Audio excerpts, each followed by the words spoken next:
crisis facing the French government lead to a revolution. So last week, we talked about how the social structure was responsible for the revolution, and we can see some of the pressures that were building in France. And today, we're going to talk about the financial crisis that was leading to the French Revolution. So some of this you know a little bit about already since we did this in AP World, but now we're going to go into a little bit more detail. So the first question, how did Louis XIV cause France to go nearly bankrupt? Or I should say, not Louis XIV, I'm sorry. Yeah, Louis XIV. So, the revolution was precipitated by a financial collapse of the government. And if you trace back where this financial collapse really began, it really is on the feet of Louis XIV. Now, what threw me off when I saw this is because the question says Louis XIV and the picture is Louis XVI and Marie Antoinette. But the roots of this, like I said, really do go back to Louis XIV. Because Louis, if we remember, was in war after war after war after war, and was the one who started the first standing army for France. So all these costs of all the wars that he got into trying to conquer the Netherlands and the War of the Spanish Succession, the upkeep of all this army and the navy, created a burden of public debt. If we look here, this is some of the financial problems that the country is having. So the king's budget is 60% more than what he's taking in. And if you'll notice, the army is taking up 25% of the budget, and the palace at Versailles is taking another 25% of his budget. And then 50% of the budget is paying back the interest on all of the loans that they took out. So you can see that this is not something that is necessarily sustainable.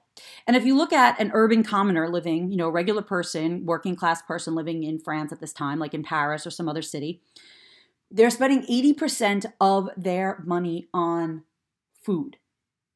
Now that is a massive problem also. So that wasn't necessarily Louis XIV's fault or Louis XVI's fault, but there was a big issue in France with the kind of rising cost of food and how that was affecting people as well. So if you're spending 80% of your budget on your earnings on food, that's really not leaving you much money to do anything else. And then you have to pay taxes of 35%.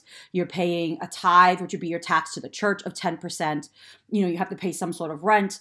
You have to clothe yourself. And you could see also that the average French person is also in a very similar situation to what the king is into. Now, I should also say, though, that the amount of money that the king is spending is really actually not any much more than other European countries. This is kind of the norm at the time, but the other contributing factors are going to be the thing that's going to lead to the revolution in France. So this is also going back to 1774.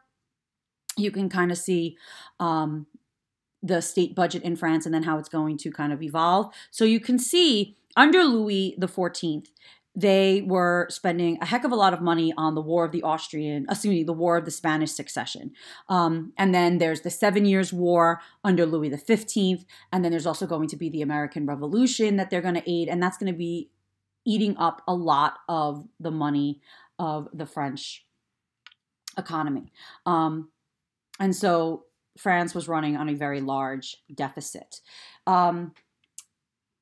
The other issue is that we see that the French king, being an absolute leader, had a lot of power. He could warrant imprisonment or death under a signed letter under his warrant. This basically gave him carte blanche, like complete power to do whatever he wanted. During the reign of Louis XV, he issued 80,000 of these warrants. So you could see, and this meant that there was no due process, there was no trial. This was just the king either throwing you in prison or the king having you executed. So there also was, in addition to the issue of the country going bankrupt, there was this building anger at the absolute power that the king possesses over the people. But let's go into this question. Why could the French actually not pay back their debts? If I said that the amount of debt that the French government was holding was normal for the time, why were they having a hard time paying it all back? So basically their revenues were falling short of necessary expenditures. Now, when you think about it in this country, our debt is God knows how many trillions upon trillions upon trillions of dollars. And as long as you could pay, like if even for you when you become an adult and you start taking out loans for, unfortunately probably for college, for a car, for a house, like you can hold a lot of debt as long as you can make your monthly payments. If you can make your monthly payments, then you can continue to get more credit and you can continue to borrow more money. The problem is the French government is having a hard time continuing to make their basic monthly payments. So their revenues were falling short of the necessary expenditures. And those revenues were falling short, not due to poverty. Remember, we said the other day that France was one of the richest countries in Europe. It's the tax exemptions that the richest people aren't paying. And it's also the fact that many in the bourgeoisie are finding ways to evade paying taxes. And this is why they weren't raising enough money. So basically, many people saw that the only way to fix this is to begin to tax the privileged classes. The problem is that was rejected by the Parliament of Paris and the other regional parliaments that, if you remember, are dominated by the nobles, and they are not going to agree to having their taxes raised or having to pay taxes at all. So again, how could these problems be solved? We know the answer to this. The answer is the upper classes have to pay taxes. So the Minister of Finances, a job I never would have wanted to have in this time, the Minister of Finances in 1786 was a man by the name of Calonne, Calonne. He was the Minister of Finances in 1786, and he tried to put in place a general tax on all landowners without exemptions, meaning the nobles, the church, everyone had to pay a land tax. In addition, he wanted to lighten the indirect taxes, so that would have eased some of the burdens on the lower classes, abolish internal tariffs. So not usually we talk about tariffs. Tariffs are an external tax on goods that are being traded. In France at this time, they were internal tariffs. So if you were trading between two cities in France, you were having to pay a tariff. So he wanted to abolish those internal tariffs to stimulate economic production. He actually wanted to confiscate some of the church lands and establish provincial assemblies where all landowners, regardless of estate or order, would be represented. This actually would have been the solution. This probably would have fixed a lot of the problems. But he knew the parliaments of Paris would never accept it. So he tried in 1787 to kind of go around this. So he called what he called an assembly of notables. And he was trying to get people to support this plan. But the nobles, these notables, nobles and bourgeoisie, basically the wealthy people, they wanted concessions. They're like, all right, we'll give you this, but we want greater control in the government. And what happens is basically there's a deadlock. And Calonne is eventually dismissed because he couldn't get the job done. A new man, Brienne, Brienne, he is named the successor as the Minister of Finances. He actually was the Archbishop of Toulouse. And he tried to push the same program through, but instead of kind of creating this assembly that he hoped would be friendly to him, he went directly to the Parliament of Paris. And the Parliament of Paris was kind of like, yeah, we would love to help you out, but, this really can't be done without the calling of the Estates-General, because the only way that this can be done is through a calling of the Estates-General, because they're the ones that have the authority to consent to new taxes. Now, Brienne didn't want that because he wasn't dumb, and he realized that it would be dominated by the nobles and it wouldn't get passed. So he tried to replace the parliaments and try to go around this, not having to call the Estates-General. As a result, there is a revolt of the notables, all these wealthy people, nobles and bourgeoisie, who are pretty much running the government. That places the government into a complete standstill. They could not borrow money. They could not collect taxes. So as a result, he's kind of forced to agreeing to the Estates-General. So on July 5th, 1788, he promises to call the Estates-General for the following May of 1789. This gave them time to elect representatives and to draw up a list of grievances known as the Cahiers, which is one of the readings you are going to do this week, or today actually. You're going to read, it's not long, you're going to read the Cahiers of the Third Estate, which is basically the list of grievances. So each estate was allowed to draw up a list of grievances. So how would the nobles want the government to be organized? So what do the nobles want out of all of this?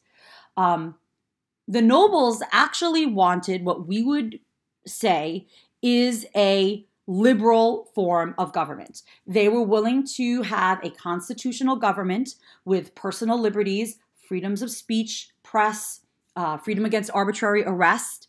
They were prepared to give up some of their privileges and pay taxes.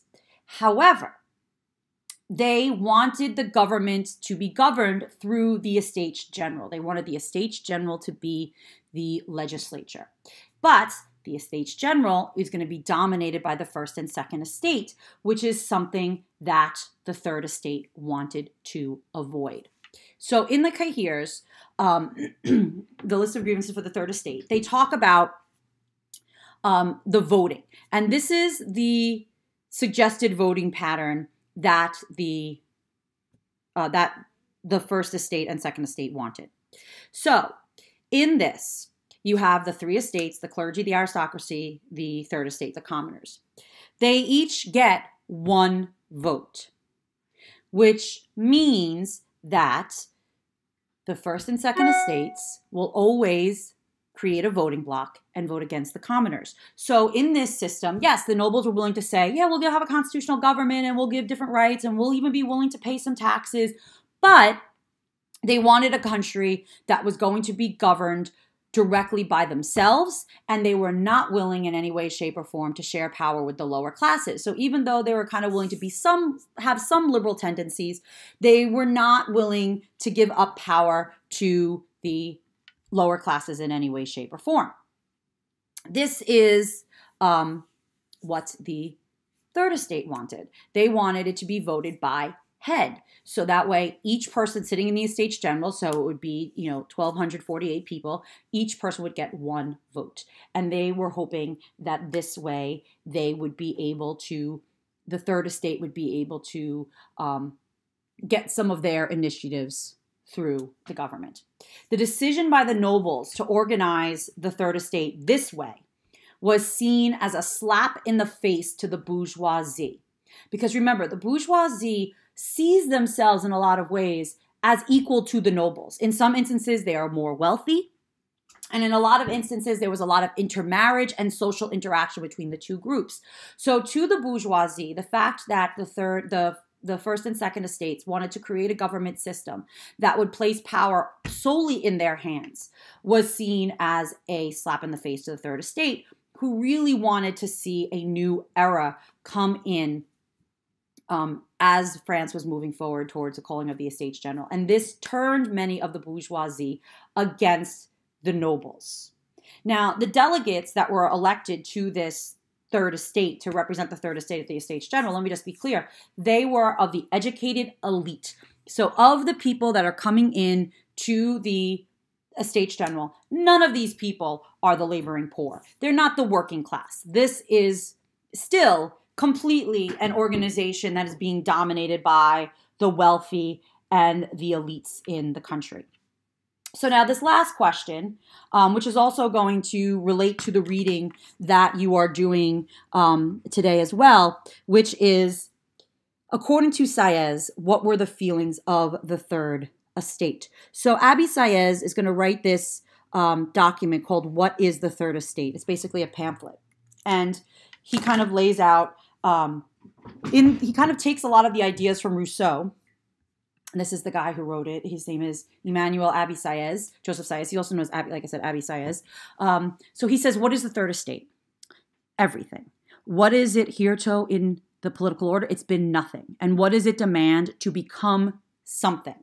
So he felt that that there was a social contract and that the third estate had to have rights. So I want you, when you read that, I want you to see what is the basis of the argument that Saez is making here. But the class antagonisms that come out as a result of the calling of the Estates General is really going to be what poisons the revolution. It takes what could have potentially been peaceful reform and is going to make it very radical and destructive. So the Estates General is going to meet in May of 1789 at Versailles. The Third Estate is going to almost immediately boycott because they felt that the deputies should sit together and vote as individuals, which I showed you before would benefit the Third Estate.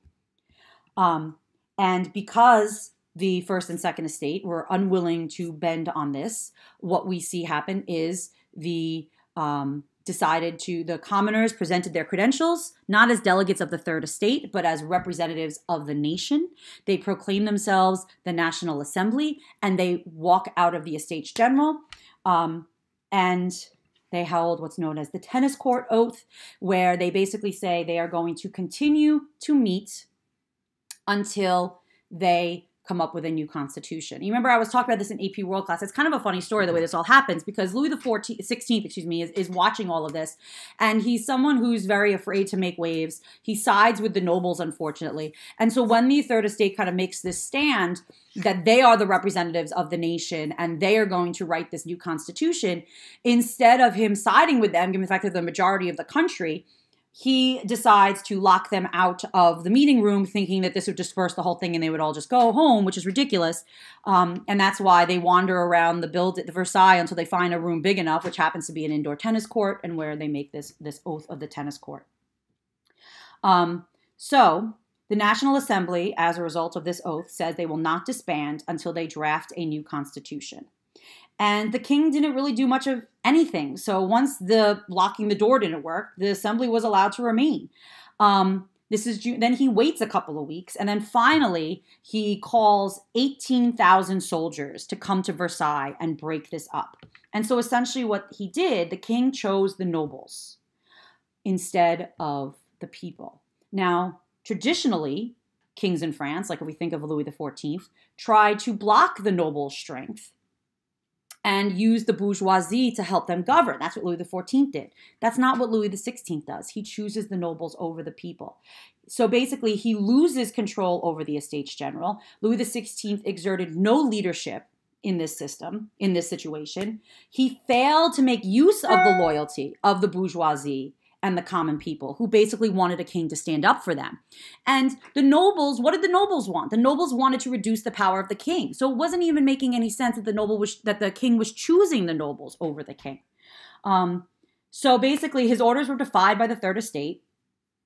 He didn't really know what to do. He kind of starts to yield power to his wife, to his brothers, who eventually are going to reign, and we'll talk about that later, to the nobles, again, because he lacked leadership.